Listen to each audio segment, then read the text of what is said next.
time has come for us to sew another custom large jelly roll rug. Now for this order, she selected this gorgeous pre-cut jelly roll. So I went ahead and combined that fabric with batting strips and created this gorgeous tubing. Let's get this assembled and finalize this rug. So the first thing I want to do is make this a little more manageable. Now, most people, when they take the class or when they sew them, they take this tubing and roll it back up into a ball, which is wonderful. But what I've started doing is I take a cord winder and roll it back up this way. This helps prevent it from getting tangled as I'm assembling. Now, I know quite a few of you have asked me, how have I done this? I can tell you, but I can't teach you because I didn't do it all myself. This is a cord winder I got from Walmart. And my dad actually created this base to help hold it in place for me. So I wish I could tell you more than that. Let me see if I can take this off.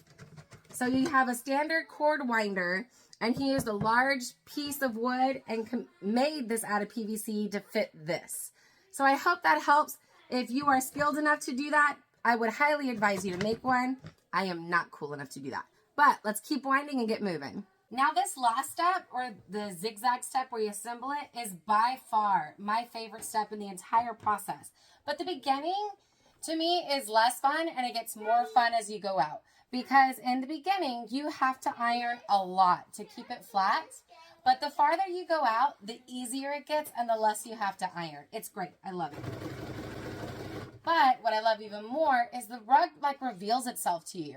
You have an idea of what your rug's going to look like for the circle and for the oval, but you don't know 100% until you actually start sewing. Also, I do iron directly on my table without anything in between it. Because these rugs are so thick, I haven't had any damage on my table. So I wouldn't suggest you to do it, but if you happen to do it, what is it? Do as I say, not as I do. Most people will take the rug off completely and go iron. I don't. I just go directly on the table itself. And I have an Arrow sewing table. This is a clear plastic cut, and it hasn't damaged either thing. So even though I guess technically I wouldn't recommend you to do it, I do it all the time.